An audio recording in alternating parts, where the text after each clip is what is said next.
who is really in control? You or your reactions? Before you answer, watch what happens throughout a normal day. Someone says something. You react. Something goes wrong. You react. A notification appears. You react. A headline triggers emotion. You react. A memory appears. You react. And because these reactions happen so quickly, they feel like choices. But are they? Think about it.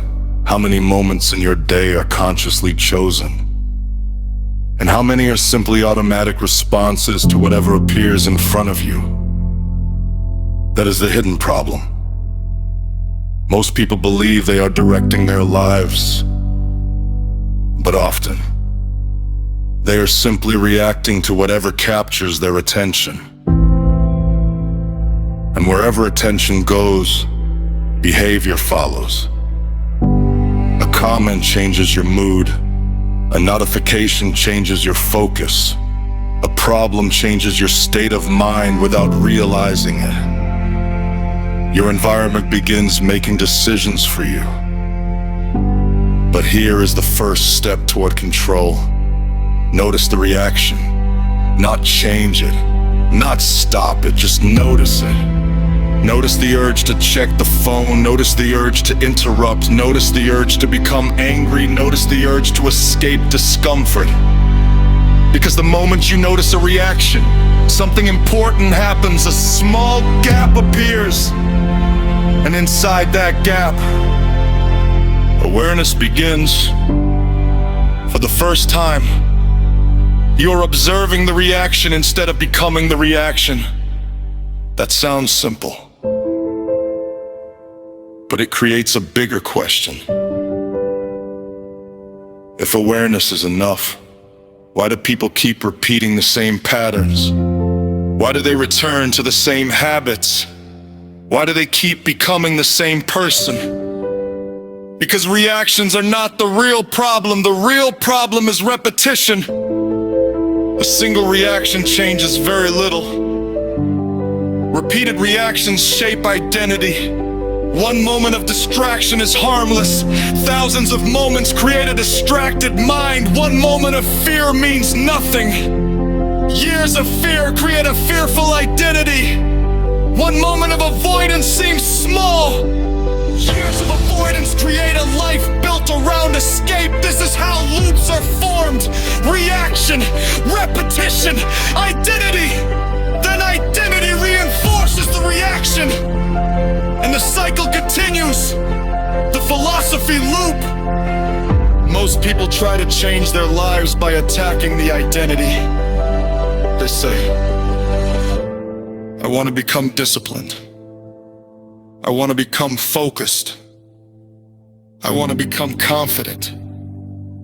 But identity is usually the result, not the starting point. The starting point is the reaction. And that leads to the second step toward control. Choose one reaction.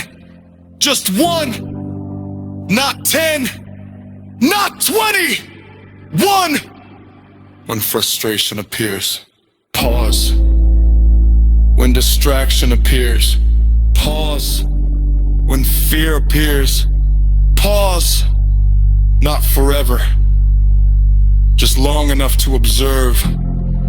Because control is not the absence of reaction. Control is creating space before reaction becomes action.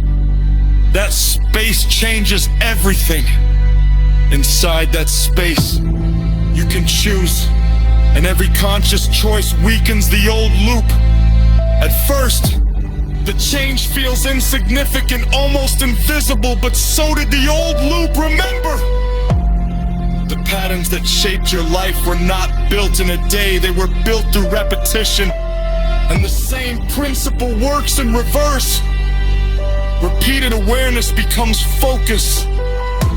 Repeated focus becomes discipline. Repeated discipline becomes identity. And eventually, the person who once reacted automatically